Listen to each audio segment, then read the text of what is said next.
Bienvenue sur le blog Artefact. Alors aujourd'hui on va créer de la profondeur de champ. On va utiliser un masque et protéger notre sujet principal tout en créant un joli bokeh.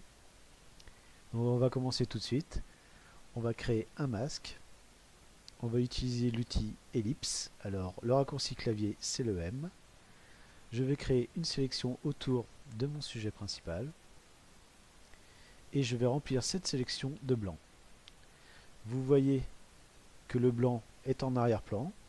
Le raccourci clavier c'est CTRL Backspace.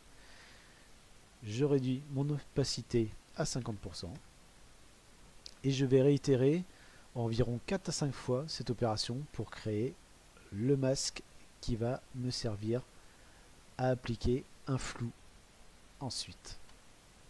Je vais vers sélection, transformer la sélection et j'agrandis celle-ci.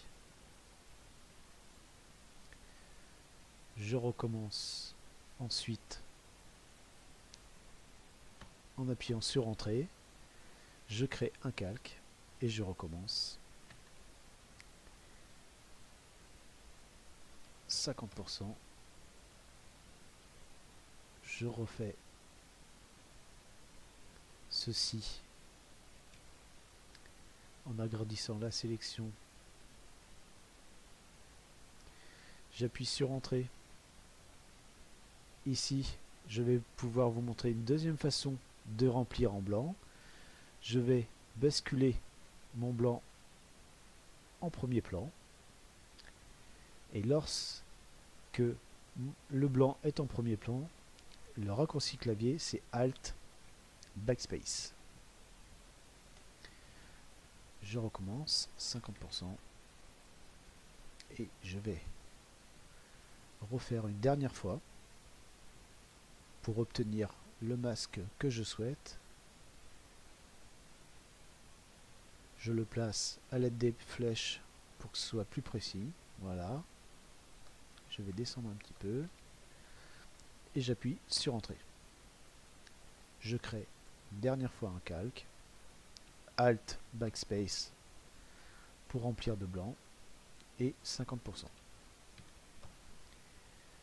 Je désélectionne, CTRL D et maintenant je vais travailler sur mon opacité pour avoir vraiment le masque que je souhaite.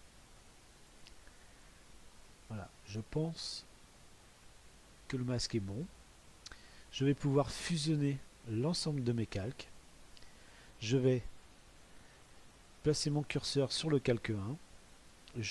J'appuie sur le clavier Shift et je clique.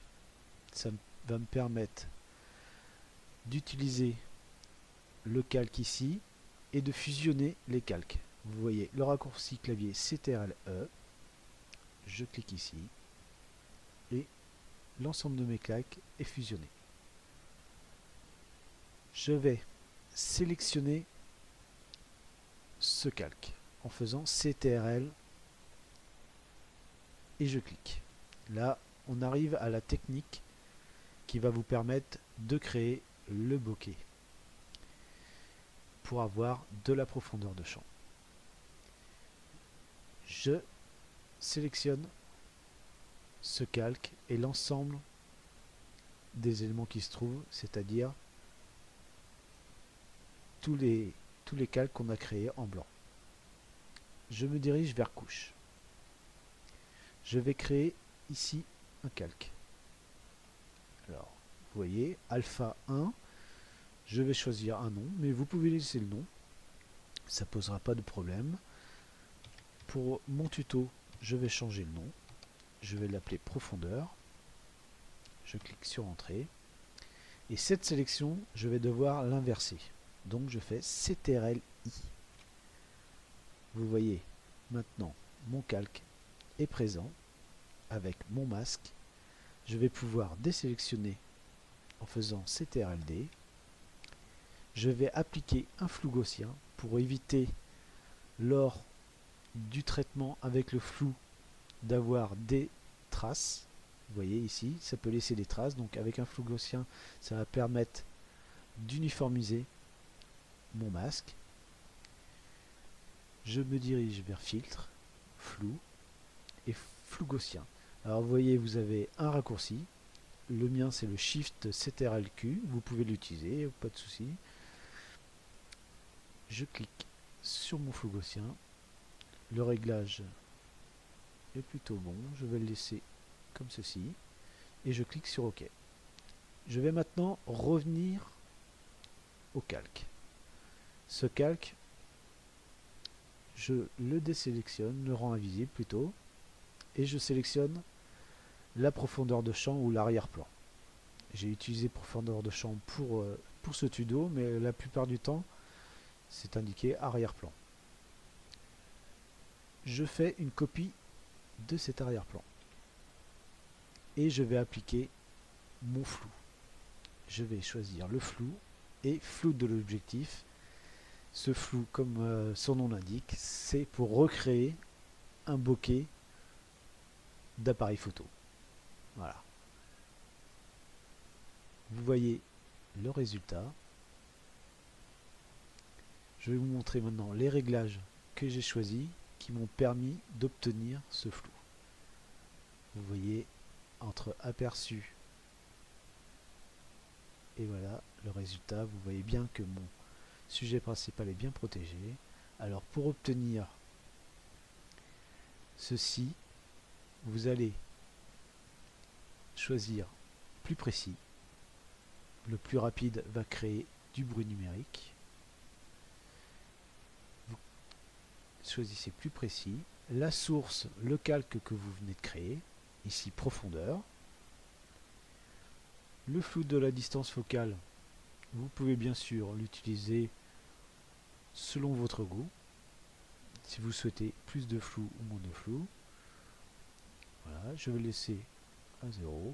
Et ici, ce qui est très important, c'est d'inverser. Vous devez cocher, sinon votre calque sera utilisé sur votre sujet principal.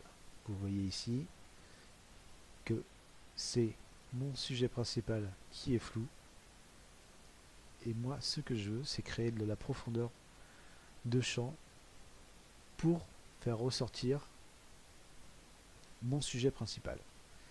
Ici, au niveau du diaphragme, vous pouvez bien sûr choisir les réglages que vous souhaitez. La forme, ce sera la forme de votre bokeh. Moi, je laisse hexagone. Ton clair spéculaire, ça je ne l'utilise pas. Et par contre, j'ajoute légèrement de bruit, un petit peu. Vraiment. Vous voyez, par contre, je vais vous montrer si je rajouterais beaucoup. Ça fait vraiment quelque chose d'horrible. Mais vous voyez bien la sélection. On voit bien par contre comment elle est protégée ici du bruit. Mais vous voyez bien l'effet que ça donne. Je vais le laisser à 1. Je choisis un bruit avec uniforme plutôt. Et monochromatique pour éviter d'avoir un bruit de deux couleurs qui serait pas vraiment très bon sur cette photo. Donc vous utilisez ces réglages. Le plus important, c'est bien sûr de choisir la source. N'oubliez pas de choisir le calque que vous avez créé et d'inverser les résolutions. Ça, c'est les deux choses les plus essentielles pour obtenir le résultat que vous voyez. Je clique sur OK. Et voilà. Ma profondeur de champ est créée. Et vous voyez la différence. Ça met vraiment en valeur le sujet principal ici. C'est quelque chose d'assez doux. Un joli bokeh. Voilà. Je pense maintenant que vous pouvez créer de la profondeur de champ dans Photoshop. Alors cette technique, vous pouvez l'utiliser sur les portraits, sur différentes choses. Voilà, vous avez pas mal de choix. Donc utilisez-la. C'est assez simple. Et je vous remercie de votre écoute. Je vous dis à bientôt et continuez à créer de magnifiques photos.